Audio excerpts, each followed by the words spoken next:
Hola, en esta ocasión voy a estar explicando un esquema mental sobre la clasificación del tipo penal según su estructura. Este video corresponde a la materia de teoría jurídica del delito. Mi nombre es Génesis Mariela Montoya Romero y voy a dar inicio con el video. Este es el esquema completo de la clasificación del tipo según su estructura. Voy a dar inicio explicando los tipos básicos o también llamados tipos fundamentales. Los tipos básicos son aquellos delitos que tienen una descripción general de un modelo de comportamiento humano, pues en su descripción contienen conductas que con la acción en sí misma lesionan bienes jurídicos. Un ejemplo de ello puede ser el delito de robo y lo puse acá como ejemplo.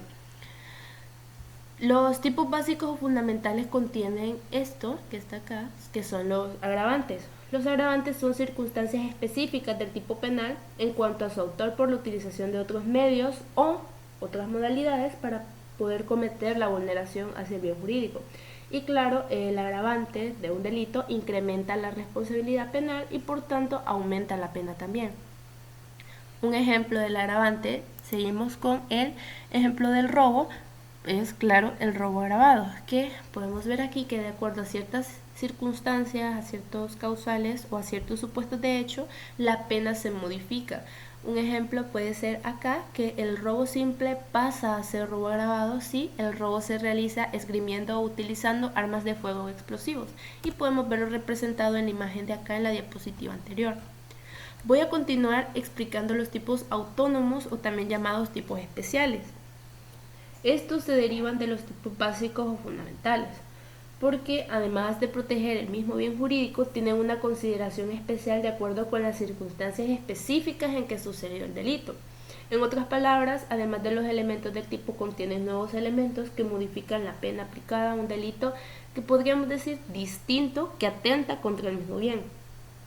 Un ejemplo de ello puede ser el homicidio simple, que está en el artículo 128 del Código Penal, con una pena de 15 a 20 años. El homicidio culposo, que está en el artículo 132 del Código Penal, con una pena de 2 a 4 años. Y el homicidio piadoso, que está en el artículo 130 del Código Penal, que tiene una pena de 1 a 5 años. Podríamos decir que son delitos distintos de acuerdo al supuesto de hecho que plantean los tres entre sí, de forma separada. Pero al ser delitos que, como dije, distintos entre comillas, los tres protegen el mismo bien jurídico que es la vida. Continuaré explicando los tipos subordinados o los tipos complementarios. Son los mismos, pero se les llaman de ambas formas. Los tipos subordinados o complementarios son aquellos delitos que, aun siendo tipos básicos, necesitan tener agregados en sí mismos otros elementos que van a agravar o van a atenuar la pena que les corresponde. Voy a retomar el ejemplo anterior del homicidio simple, solo que en este caso homicidio agravado, que está en el artículo 129 del Código Penal. Esto porque, a pesar de que el homicidio simple es un tipo penal básico, se ve subordinado por los elementos adicionales que plantea el delito del homicidio agravado. Es decir, es homicidio simple de acuerdo a un supuesto de hecho, pero agregándole los elementos que contiene el homicidio agravado, pues se le agrega el agravante y ya deja de ser homicidio simple y es homicidio agravado. Continuaré explicando los tipos elementales o también llamados tipos simples. Los tipos elementales o tipos simples nos sirven para indicar la descripción de determinadas conductas que se concretan por medio de un verbo rector. Un ejemplo de ello puede ser estas palabras que ubique acá, que describen una modalidad de acción que, por ejemplo, el que matare, el que se apoderare o el que estafare, etcétera, etcétera. Un ejemplo de ello pues, puede ser el artículo 131 del Código Penal, que dice así: el que indujere a otro al suicidio o le prestare ayuda a cometerlo, si ocurriere la muerte, será sancionado con prisión de 2 a 5 años. Lo que nos interesa acá son estas palabras que están acá, más que todo las marcadas en negrita, que nos describen una modalidad de acción. Continúo explicando los tipos penales compuestos. Los tipos penales compuestos son aquellos que describen una pluralidad de conductas distintas y que, a pesar de esa condición, tienen la capacidad de conformar un único tipo penal entre sí. Sin embargo, si estuvieran separadas, también son capaces de formar tipos penales distintos. Un ejemplo de los tipos compuestos puede ser el delito de tráfico ilegal de personas, que se encuentra en el artículo 367-A, inciso 1 y 2 del Código Penal, que se los presento aquí.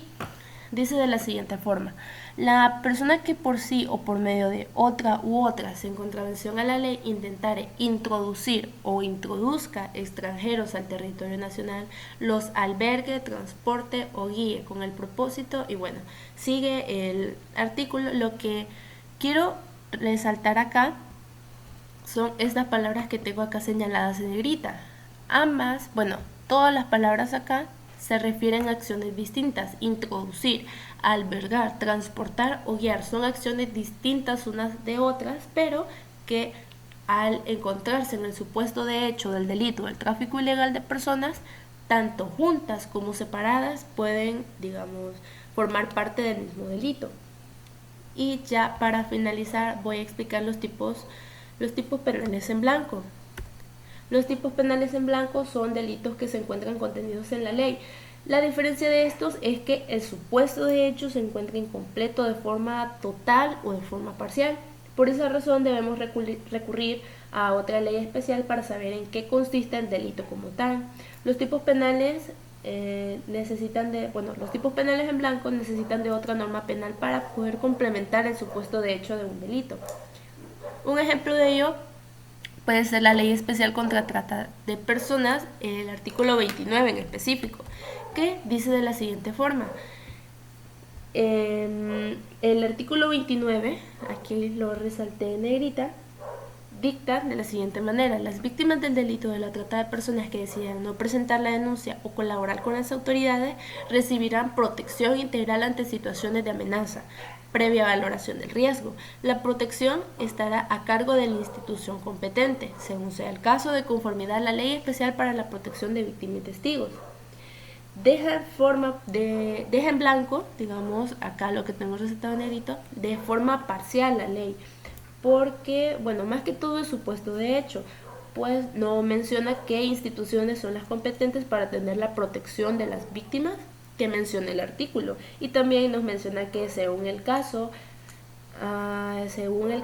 que se dé, la institución encargada se va a regir según otra ley especial diferente. Es decir, tenemos que recurrir a otra ley especial para poder saber o determinar en qué consiste de forma completa esta ley, o bueno, esta disposición legal y en específico el artículo.